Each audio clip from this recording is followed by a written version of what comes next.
क्या आपको पता है कि चित्रक क्या है?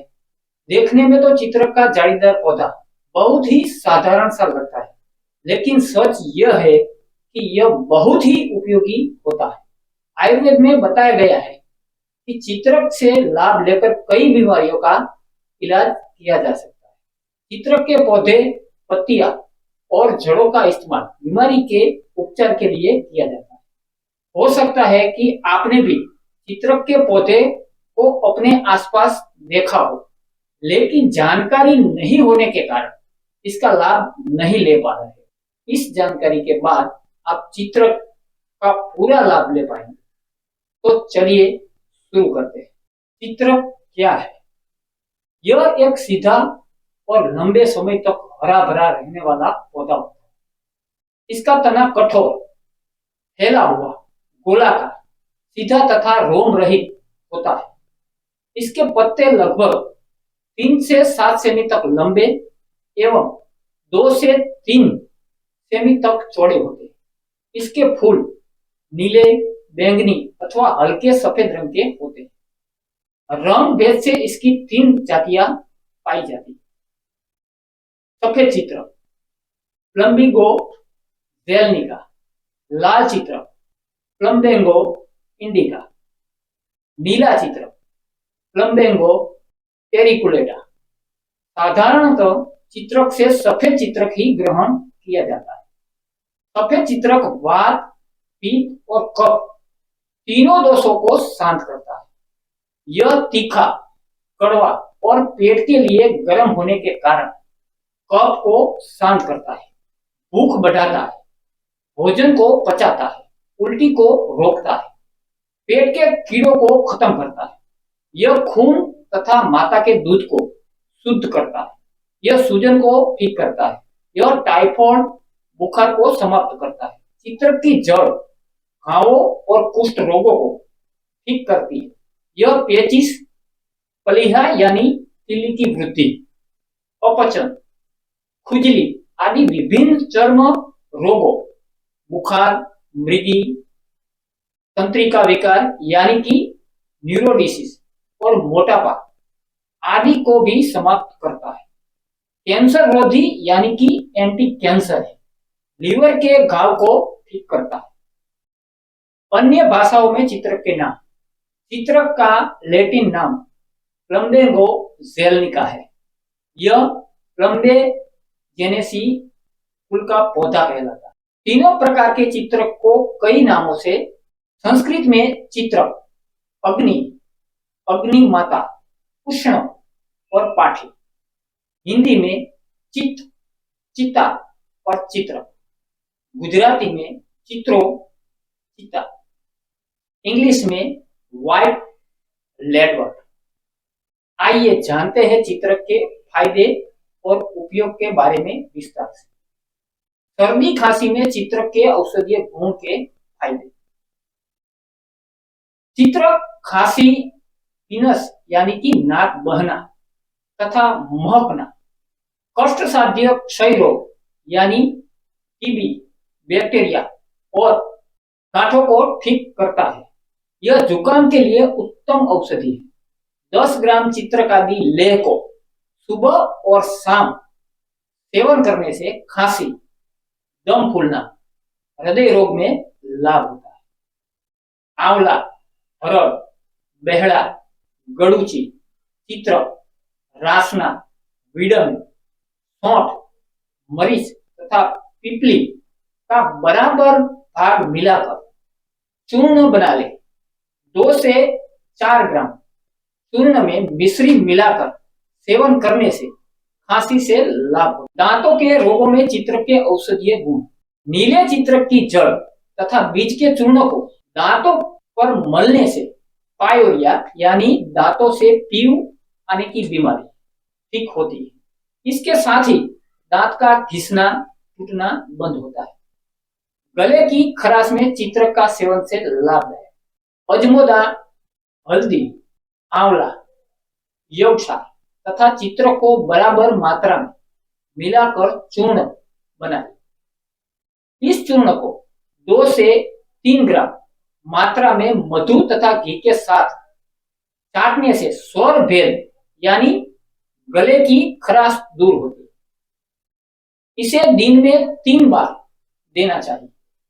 चित्रक और आंवला के काढ़े में पकाए घी का सेवन करने से गले की खराश में लाभ होता है। गंडमाल यानी कि गले की गांठ में चित्रक का सेवन फायदेमंद। भल्लातक, काशिश, चित्रक तथा दंतीमूल की बराबर मात्रा के चूर्ण में गुड़ और स्नूही यानी थूहे पौधे के दूध तथा आक का दूध मिला दे। इसका लेप करने से गले की गांठ ठीक हो जाती है। नीले चित्रक की जड़ को पीसकर लेप करने से गंडमाला में लाभ होता है। पाचन तंत्र विकार में चित्रक चूर्ण के सेवन से लाभ। सेंधव, लवण, हरितकी, पीपली तथा चित्रक चूर्ण को बराबर मात्रा में मिलाकर चूर्ण बना ले। इस चूर्ण को 1 से 2 ग्राम गर्म जल के साथ सेवन करने से भूख लगती है। 2 से 5 ग्राम चित्रक चूर्ण में बराबर मात्रा में वायाविडन तथा नागरमोथा चूर्ण को मिलाकर सुबह और शाम भोजन से पूर्व सेवन करने से भोजन में अरुचि, भूख की कमी तथा अपचन की समस्या ठीक हो। तिल्ली विकार में चित्रक से फायदा यानी कि स्प्लीन डिसऑर्डर।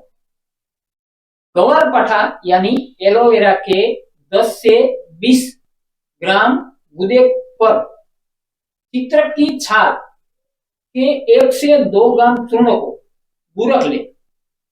इसे सुबह और शाम खिलाने से तिल्ली की सूजन ठीक होती है।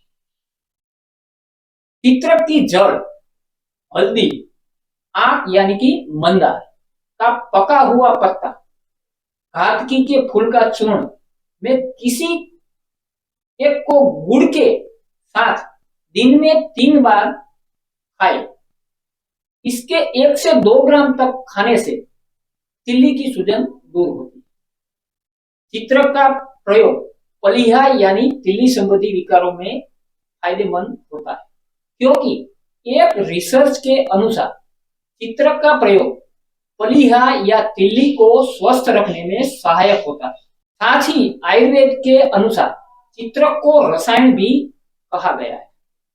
गठिया में लाभदायक चित्रक की जड़ का उपयोग। चित्रक यूज फॉर आर्थराइटिस। चित्रक की जड़, आंवला, हरड़, पीपल, रेवन चीनी और सेंधा नमक को बराबर भाग लेकर चूर्ण बनाकर रखें। 4 से 5 ग्राम चूर्ण को सोते समय गर्म पानी के साथ सेवन करने से जोड़ों का दर्द, वायु के रोग और आंतों के रोग मिटते हैं। लाल चित्रक की जड़ की छाल को तेल में पकाकर छानकर लगाने से पक्षघात यानी कि लकवा और गठिया में लाभ होता है। गठिया के लक्षणों को नियंत्रण करने में चित्रक एक अच्छी औषधि है, क्योंकि आयुर्वेद के अनुसार आम वात में आम दोष की उपस्थिति होती है। चित्रक दीपन पाचन वाला होने से आम दोष को पाचन करता है। आम वात के लक्षणों को दूर करने में मदद करता है। चर्म रोगों के लिए रामबाण है चित्रक की छाल। Use for skin disease. लाल चित्रक की जड़ को पीसकर तेल के साथ मिलाकर पकाकर छानकर लगाने से सूजन, कुष्ठ, दाग, खुजली आदि त्वचा की बीमारियों में लाभ होता है। लाल चित्रक की जड़ को पीसकर लगाने से मंडल कुष्ठ में भी लाभ होता है। नीले चित्रक की जड़ को पीसकर चर्म कील में लगाने से चर्म कील का शमन होता है। चित्रक की जड़ से हिस्टेरिया का इलाज। चित्रक की जड़, ब्राह्मी और वच का समान भाग चूर्ण बनाकर 1 से 2 ग्राम तक की मात्रा में दिन में 3 बार देने से हिस्टेरिया में लाभ होता है। पेचिस से चित्रक के इस्तेमाल से फायदा। यूज ऑफ चित्रक इन डिसेंट्री। आयुर्वेद के अनुसार प्रवाहिका में कफ और वात दोष का जो प्रकोप होता है और साथ ही अग्निमान भी होता है। ऐसी स्थिति में चित्रक का प्रयोग फायदेमंद होता है, क्योंकि चित्रक उष्णवीर्य होने से वात कफ को शांत करने के साथ अग्निमान को भी दूर करता है, जिससे प्रवाहिका के लक्षणों में कमी आती है। आयुर्वेद के अनुसार संग्रहणी में आम दोष के कारण होता है और चित्रक दीपन पाचन वाला होने से आम दोष का पाचन कर संग्रहणी में आराम देता है। चित्रक के उपयोगी भाग। जड़। चित्रक का इस्तेमाल कैसे करें? जड़ का चूर्ण 1 से 2 ग्राम या चिकित्सक के परामर्श अनुसार सेवन करें। चित्रक के नुकसान। अत्यधिक गर्म होने के कारण चित्रक का प्रयोग अधिक मात्रा में नहीं करना चाहिए। लाल चित्रक गर्भ को गिराने वाला होता है, इसलिए इसका प्रयोग गर्भवती स्त्रियां को नहीं करना चाहिए। यह जानकारी आपको अच्छी लगी हो तो अपने मित्रों और परिजनों को शेयर करें, ताकि यह भी अपने जीवन में लाभ उठा सके। इसी के साथ जय धन्वंतरी, वंदे मातरम।